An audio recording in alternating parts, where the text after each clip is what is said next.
our first slide in the power system stability, introduction to power system stability. We actually studied different classifications of power system stability, right? Based on different criteria. The first one was based on the magnitude of the disturbance, right? So based on the magnitude of the disturbance, how many types were there? There were two types, right? The first one is the small disturbance stability, and the second one was large disturbance stability, right? Actually, there is another name of this small disturbance stability. Can anyone say? Steady state stability, right? And the large disturbance stability is the transient stability. Okay. So this our fourth slide will be based on the small disturbance stability or steady state stability. Then the fifth slide will be the large disturbance or transient stability. Okay. Then the sixth slide will be based on the two machine system. Because until the fifth slide we will be discussing only the one machine system. Or we are considering the system where there is only one single machine. Okay. But if there are more than one machines, then what will be the scenario? That things will be covered in the last slide. Okay. The title is two machine system. Okay. So we can start our today's slide, that is the small disturbance stability. It means our disturbance magnitude is small. Okay. And small means we can expect that after some amount of time, again our system will be back into the steady state, right? That's why the another name of this stability is steady state stability. Okay. Now the introduction slide, I will just read out these points. Maybe all of those will not be clear to you by now, but whenever we will complete this slide, after that again we will come back to this space. Okay. Then all the points will be clear. But for the typing, I am just reading it out.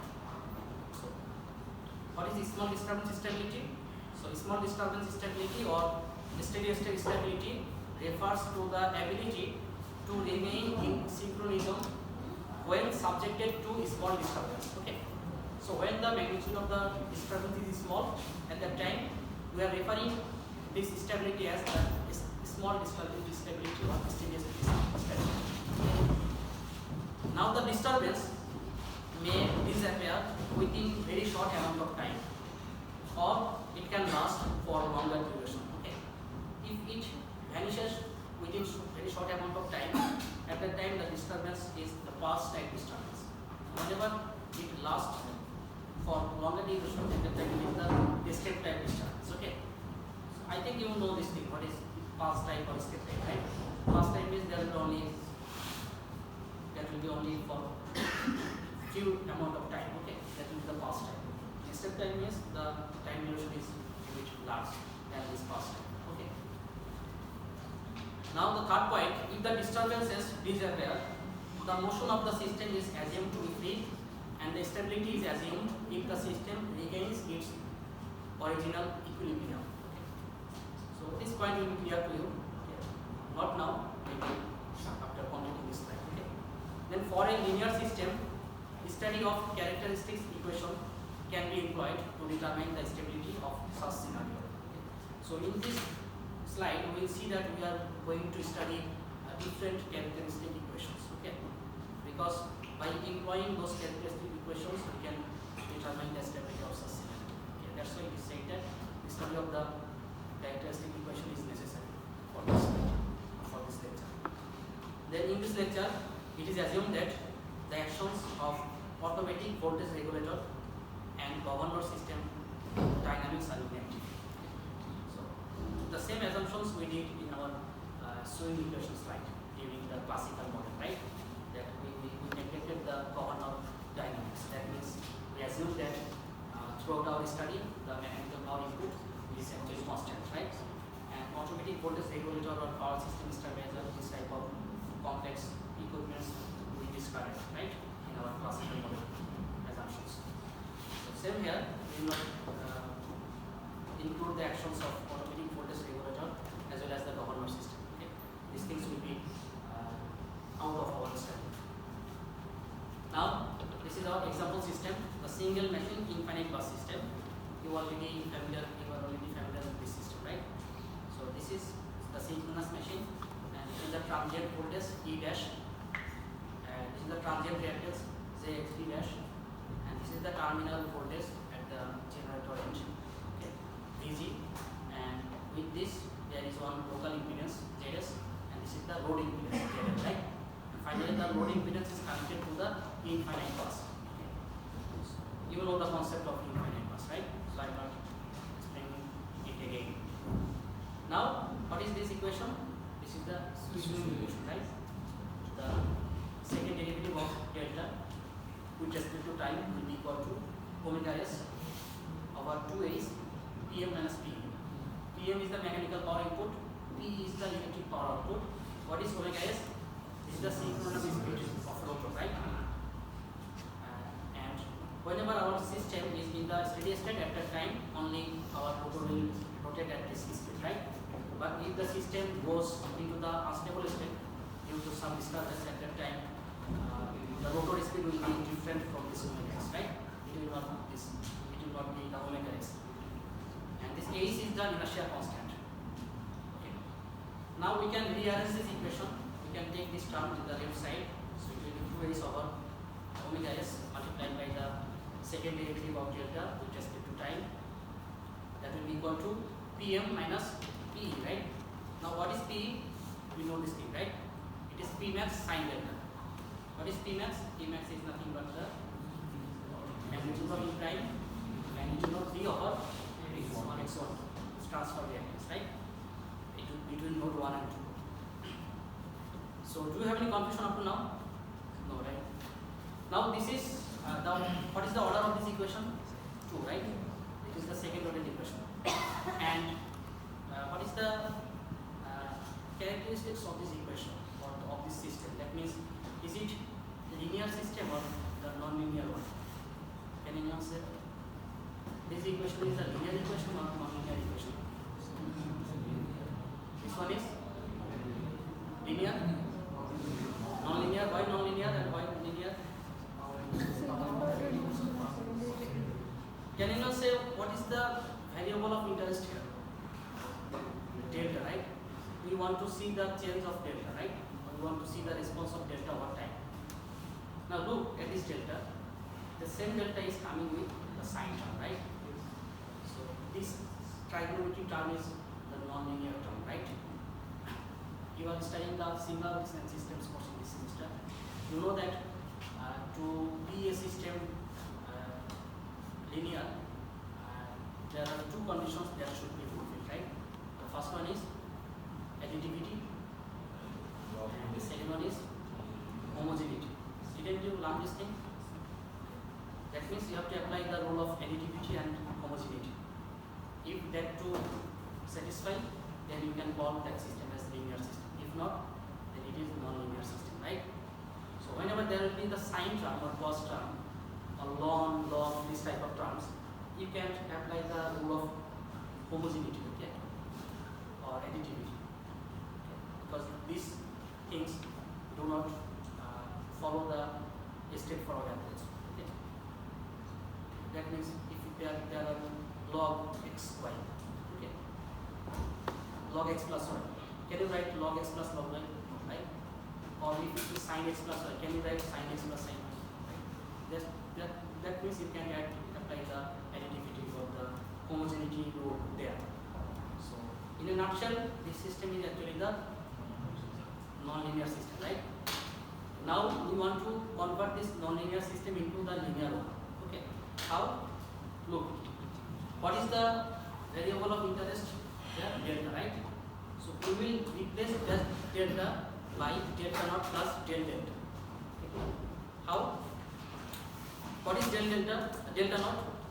Delta naught is the initial operating point, right? That means at the initial stage, whenever the system was at the steady state scenario, we had some value of delta, right? That delta value was fixed. It didn't change overall the duration of the steady state scenario, right? That delta value is the delta naught. Okay. Can you recall the concept of delta? What is delta? The angular difference between your rotor and the synchronously rotating frame, right? So whenever the system is at the steady state, both both the rotating frame and the rotor are rotating at omega s. So that delta will be fixed. That delta we are referring it as delta naught. Okay. But whenever the system goes to the stable state or stable state, at that time this delta will be reduced, right? And that's why we are adding some deviation here. Okay, so that is the delta naught. This is a fixed value or constant value, and plus delta. So we can easily replace this delta with this thing, right? Delta naught plus delta. Now this was our previous equation. We are just rewriting this thing from the previous slide. Okay, now here we will replace the delta with delta naught plus delta. Okay. So what will be the case? Here delta it is now delta naught plus delta. Here it is delta naught plus delta. Okay. Now you can apply the differentiation rule, right? What is the rule? You can split this into two terms, right? One will be with respect to the delta naught, another will be the differentiation with respect to the delta, right? So are you clear how actually we get these two terms from this single term? Now here Pn minus Pmax, this is the sin A plus B formula, right? The formula says us that sin A plus B is sin A cos B plus cos A sin B, right? So this is your A, this is B. Look, sin A cos B cos A sin B. Okay. Now the next phase. What is our target? We are trying to convert the non-linear system into the linear one, right? Now this del delta, this is the deviation, right? We are considering the small disturbance stability. That means this del delta value will be very much small. It shouldn't be so large. Okay. So if this value is very small, at that time the cos del delta can be taken as approximately 1, right? So you can say that the cos del delta will be equal to 1 and the sin del delta will be equal to simply del delta. How? Let's say you can draw the cosine curve here. Let's say this is del delta and this is cos del delta, right? So what will be the curve? It will be like this, right? And the negative side. Now at del delta equals to 0, what is the value of cos del delta? It is exactly 1, right? Now obviously this del delta value will not be 0, right? Because if we apply small disturbance, there will be at least some non-zero value of del delta. Okay. It can be either positive value or it can be negative value, right? It can be both. But it will be very much small. It will not be that much large. So if we think it as a very small value, let's say that at that time it will lie around this 0, right? So at that time the cos del delta is actually close to 1, right? That's why we can say that our cos del delta is approximately equal to 1 for a small value of del delta. Then what about the sin del delta? You can again draw the sine curve. This is the sin del delta. This is in the positive side, this is in the negative side, right? So at 0, the sin del delta is 0. But this del delta is not 0. Rather, it is actually close to 0. Okay. That means it will lie around this 0. Okay. Either in the positive side or in the negative side. So that is, the values will be close to 0, right? So we can write it to 0. But if we write it to exactly 0 at that time, because this term is getting multiplied with other terms, right? So the overall terms will be 0. That's why we are not writing it to 0. But we note it 1 here. But we will not write it 0 here. Because at that time our overall term will be 0. But this is not the exact value. This is our approximation, right? This is not exactly 1. But we can write it 1 to make our calculation easier. But here as well, this will not be exactly 0. It is close to 0. But if we write it 0, and if this makes other terms 0, then we will not get any right thing from the derivations, right? That's why we will not write it 0. Rather, we will write it with another term. How? If this is 0.1, then maybe the sin del delta will be 0.1, right? If it is minus 0.1, then it will be minus 0.1 like this. That's why you can write it as sine del delta equals to del delta, right? Maybe I think you already know this thing, because in many other courses you learned this thing many times, right? So you already know this thing. After that, actually I am explaining it to you how we can interpret this thing using the sine and cosine terms. Okay. Okay. Now with this assumption, we can rewrite our previous equation. Okay. That is this. Good. This. Now the cos del delta, it will be 1, right? And sine del delta, it will be simply del delta, right? So what will be the case? Look, if you write it here, it will be Pm minus Pmax sine delta naught multiplied by 1. Okay. Then cos delta naught multiplied by del delta. Okay. Now here, if you multiply this thing, look, it will be minus Pmax sine delta naught. Here, minus Pmax sine delta naught minus Pmax cos delta naught del delta, right? So this, there are actually one more line, but that line is skipped here. Then finally we can write this line, right? After multiplying this Pmax with the terms inside the first bracket. Do you have any question up to now? No, right? Now at the initial operating point, we can write this. How? So what was our previous equation from where actually we started? This, right? This was our previous equation. We know that this is our swing equation. So at the initial operating point, what delta is? Delta naught, right? So you can write it as delta naught, and this is also delta naught, right? So at the initial operating point, it will be like this: d square delta naught over dt square, and here it will be sine delta naught, right? The same thing is written here. The initial operating point is equals to this. Okay. Look, delta naught, this is delta naught. Okay. Now look, this term is here in the left side of this equation, and this term is this one, right? And we are saying that at the initial operating point, these two terms are equal. So you can cancel these two terms, because these two terms actually lie in two different sides, right side, left side. Have you understood this thing? Now we will only this equals to minus Pmax cos delta naught del delta. Okay. So now we can write this thing. Any confusion here? So this term is equal to this term, right? So that is, these and these are equal, right? If there are two equal things in both sides, we can cancel this two, right?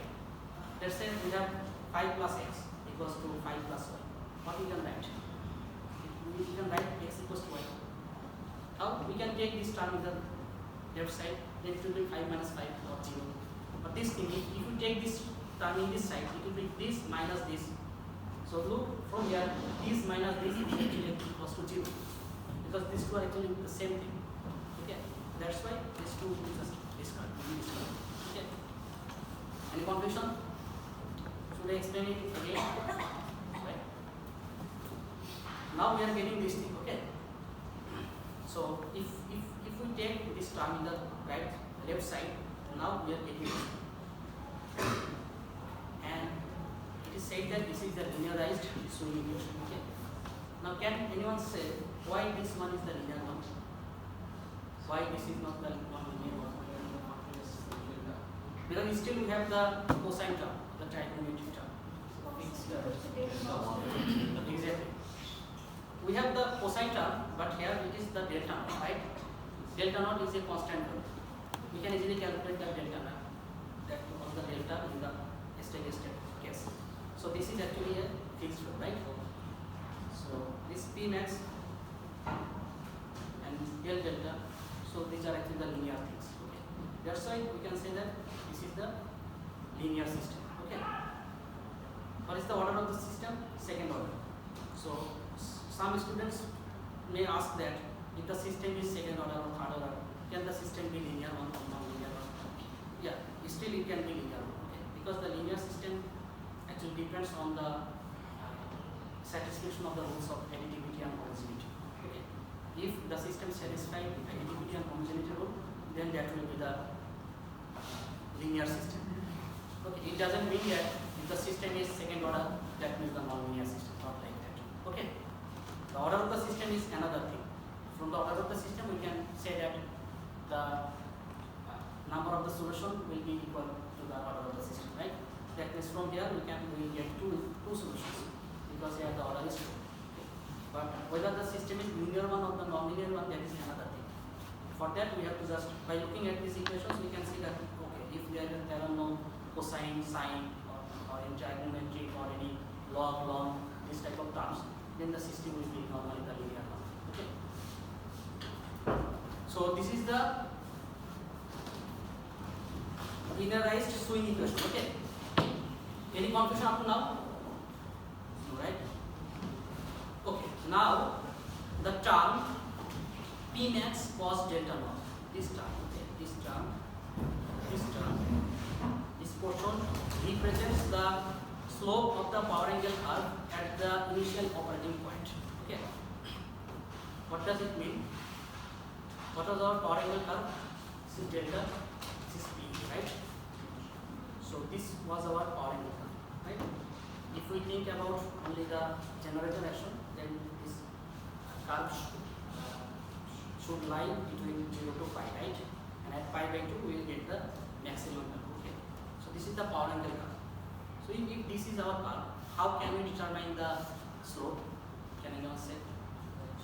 This is our y-axis, this is the x-axis, right? So we have to do the derivative of the y-axis with respect to the x-axis. Then we will get the slope, right? Okay.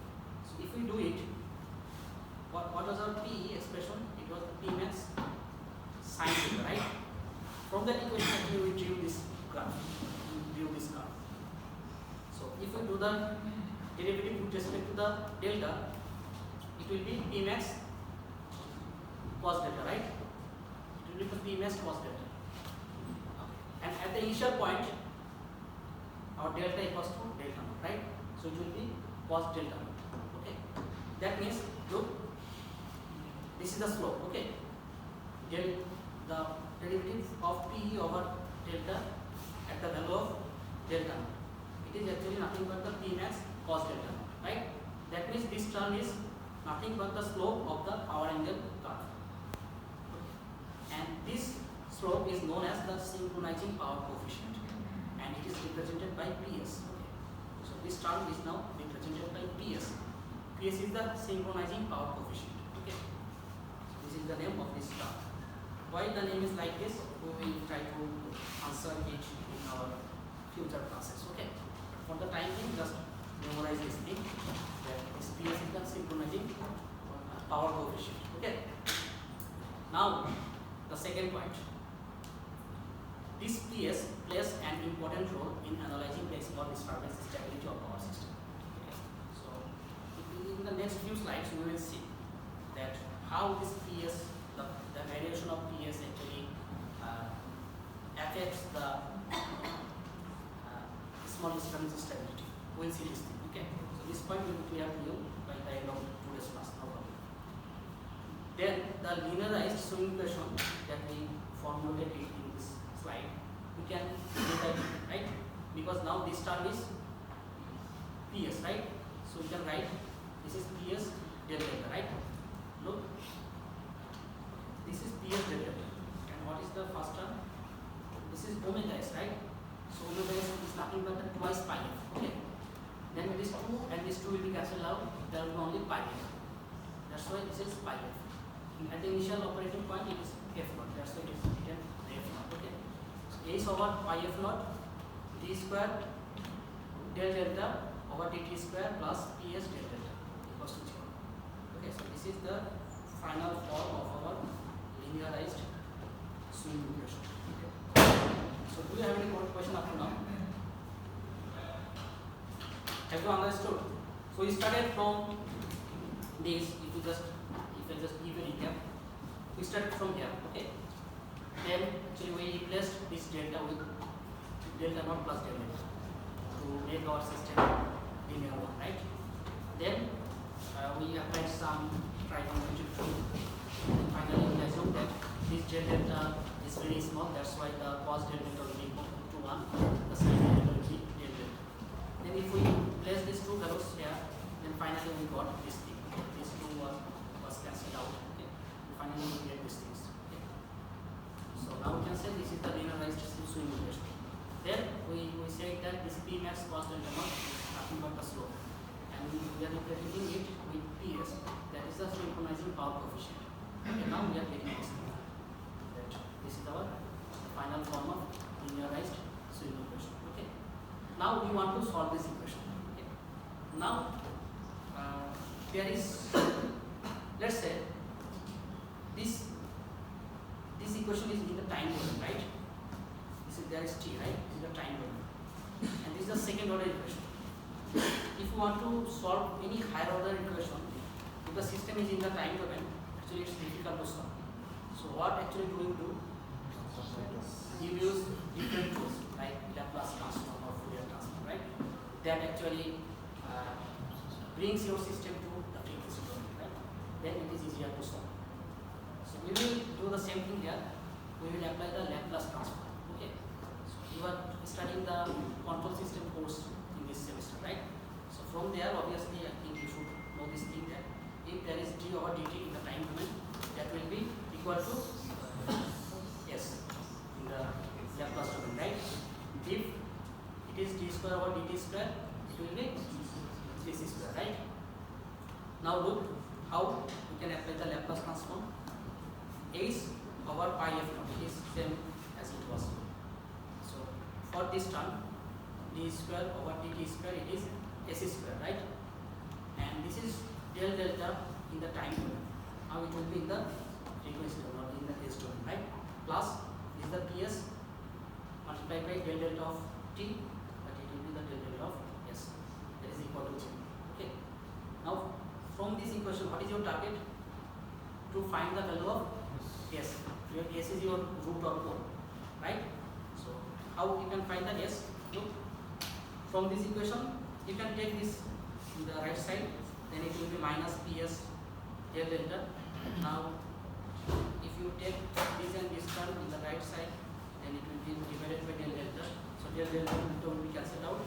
Then finally, we will get minus this pi f naught will be in the upside, ps over s. Okay. This is just if you do some kind of rearrangement, then finally you will get this thing. From this equation, s square is equal to minus pi f naught ps over a's. Okay. Any confusion up to now? How many roots or poles will you get from this? 2, right? Maybe one will be s1, another will be s2, right? Now we will analyze the effect of the polarity of ps. The ps is the synchronizing power coefficient, right?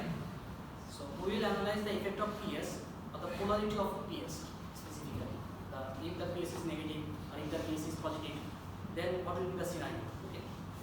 And we will see that one by looking at the roots, which is like S1 and S2 of the above mentioned second order equation. This is our second order equation.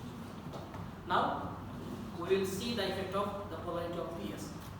Okay. So if PS is positive, then what will be the polarity of S square? It is actually minus pi f naught ps h.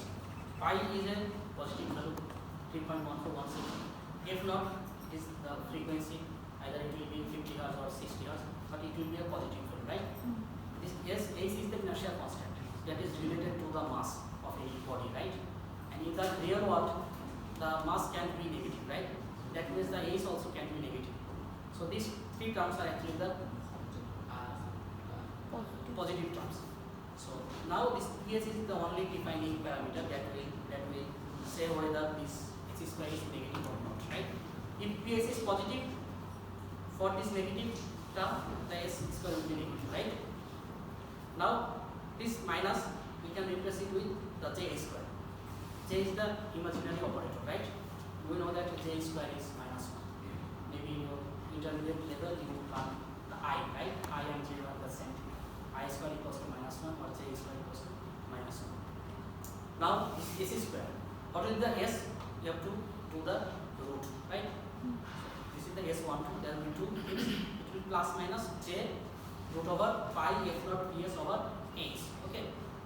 Now inside these two roots s1 and s2, actually these two roots or poles only contain the imaginary term, right? There are no real term because the only term is associated with this j. Now you can locate these two poles in the s plane, right? This is your s plane. What is the x-axis? This is real axis, but the axis parameter is here. Yeah, for the s plane, what is this axis? Do you write s?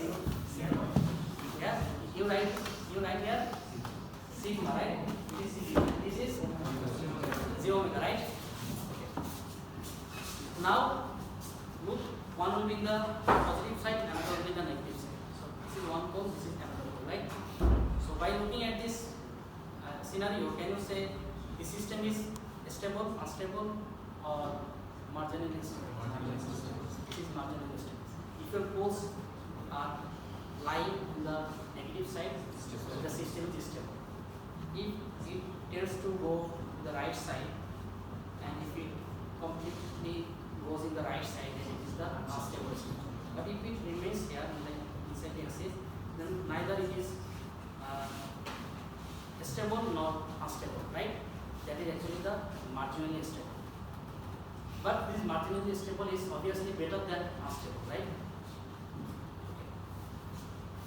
Now this thing you can just replace it with the omega n. What is omega n? The natural frequency of oscillation, right? So omega n is nothing but here root over pi f naught ps over h. Now the second case, our ps is now negative. Okay. So if ps takes negative value, so this minus ps and this minus, this 2 minus will give it the plus sign, right? So this term will be plus. Then what will be the s value? Yeah. So we are taking only the generator action. Yeah. We are negative conversion. In that case, can the case be negative? Sir, so can we take like delta or not? Yes. Okay. So I have understood your question. You are asking that we are talking about the general direction, right? So your question is, can I take delta beyond 90 degree? Okay. So for the general direction, what is our limit of delta? From 0 to pi, right? So we can take from 0 to 180 degree. So we can take from beyond 90 degree, okay? But is it the good or not? That will be discussed, okay? And your question, you are saying that, sir, for the generator direction, can this PS be negative, right? The PS is nothing but the slope, right? So if you look at this power angle curve, this curve, can the slope be negative in this curve? If you split it into two portion, then in the left side, this portion, here the slope is positive, right? But here the slope is negative. So yes, for the generator direction, the PS can be negative, right? So if the PS is negative, the S square will be positive, right? So what will be the S12? It will be plus minus root over pi f naught ps over h. Okay. If you place these two poles in the plane, you will see it will lie on the x-axis or in the sigma axis, right? Because here this is only the real term. So one pole is here, another pole is here. So what type of system is it? Unstable or stable? Why? Because there is only one pole in the left side. So why not stable?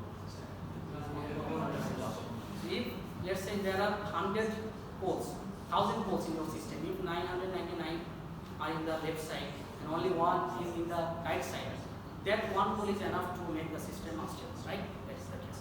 So that's why you can say that this is the unstable system. This is the unstable. Okay. So any confusion up to now? Right? So can I go to the next page? Okay. Now we are to give the explanation using the power angle curve. Okay. Okay. So this is our power angle curve. This is delta equals to 0. This is pi by 2. At pi by 2, it will take the maximum value, that is the P max here. And at 180 degree, it is again 0. Okay. And we are thinking about 0 to pi because this is we are thinking about the general direction. Now, in this region, the PS is positive, right? PS is nothing but the slope. And in this region, the PS is negative. If the PS is positive, what will be the scenario of S-plane? Is like this. So this is the marginally stable. Okay. So this region is the marginally stable. Okay. Now, whenever we are in this side, okay, let's say we are here. So we are in the marginally stable state. So if we just increase the delta value, we are still in the marginally stable case. Whenever we are here, so this is our limit, right? Because this is the point of intersection. If we cross this limit, then the system will go in the negative slope region or in the unstable case, right? That's why this point has one specific name that you have learned in the swimming exercise. What is the name of this point? Steady state stability limit, right? And can you remember I told you that the reason of the naming will be clear to you in the next slide. So now can you sense the reason of the naming, that why it is called the steady state stability limit? Because this is the limit, right? If you are in the left side from this limit, you are safe. If you cross or if you go beyond this limit, then you are in the unstable state. That is the undesired one. Okay. So that means if you are interested, that is this is the slope is negative, that means this is the S-plane, so you are in the unstable state. Okay. So that is the answer of your question. That should we go beyond this thing? Obviously we shouldn't go. But if the system goes, then this is the unstable state. Okay. Sir, on 0 to pi by 3, is the entire part marginally stable or stable? Okay, so good question. So he is asking that this state is marginally stable, but he is asking that, but purely stable is good for us, right? So what is the region of purely stable here, right? That thing I will try to answer in some future classes, not today. Okay. But for the time being, just know that marginally stable is better than unstable, right? We will see this thing in the next two slides also. That if you have two options to choose between marginally stable and unstable, you will obviously choose the marginally stable. That means you want to operate your generator in this region from 0 to pi by 2. Okay. Now, in the next page, again we are coming back to the time domain analysis. Okay. Why? Because whenever we have the higher order equation, we normally take care of the Laplace transform of the Fourier transform for the easiness, so that we can solve the problem easily. Okay. But once we get the solution, again we should go back to the time domain analysis actually to see the response, because it is more practical to see the response in the time domain. Because at that time we can relate the response with the real world problem. Okay, that's why we are again in the time domain analysis. So in the time domain analysis, what will be the scenario whenever the PS is positive? So this is the marginally stable case. What does it mean, the marginally stable? It is neither stable nor unstable. Let's say this is the delta and this is the time. So this curve represents the swing of delta with respect to the time. Okay. So let's say the initial value of this delta is 51. Then it is growing. Okay, it is growing and it is taking this. Let's say this is the 72. Okay. Again it is coming to the 51. Exactly this 51. Again it is going up to 70. That means marginally stable means your system will just swing back and forth between these two fixed values, between this 51 and 72. It will neither grow beyond that, but it will neither decay. Okay. Decay means if it settles to a fixed value, either 51 or either any other value, but to a new value. Let's after a few moments it is settling here. Okay. Now you can say it as the steady state. Okay. Because equilibrium can be the previous point or a new point, but the point should be fixed. But this system is not reaching to a equilibrium state, right? But this is swinging back and forth between these two terms. Okay. Now whether this one is good or not, you will understand this thing if you see the response in the unstable state. Okay. Look, this is the unstable state. PS is negative, so this is the scenario of the S-plane. Okay. So what will be the scenario of the delta? If the initial value is 130, which is over the time it will grow, right? Let's say within just 0.6 second, this delta value reaches to maybe 300 or 400. And if you allow 2 to 3 seconds, you will see that your delta is taking very large value. What will be the consequences? Your rotor will be breakdown. Rotor will be broken down. Okay, there will be accident. Okay, so obviously this is an undesired scenario, right? Compared to this kind of scenario, is it good or not? It is actually obviously good, right? Because if this is the case, because these two are the allowable limit, let's say for the delta. If your delta remains between 51 and 72, then there will be no problem in the rotor. But obviously, you want that your system again goes back to the steady state. That is another case. Okay. That thing I will try to answer in some future classes. Why not purely stable? Why we are considering the marginal stable?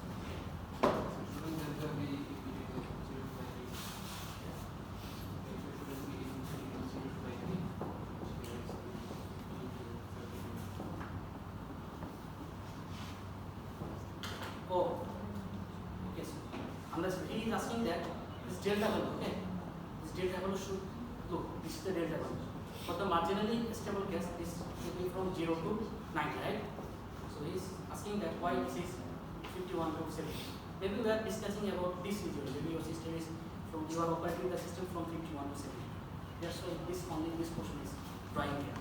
You can draw it from 0 to 90. That is the maximum safe level. Beyond that, it will be the unstable state. Okay. So this is only for the 51 up to 72. Okay. 51 just arbitrary example. Okay. So that means you are operating your system, let's say from this 51 up to 70. Okay. You can take it from 0 to 90. No problem. So any other question? Alright. So now the damping power. Okay. So I will try to start this topic in the next class. So now we have covered 11 slides. Okay.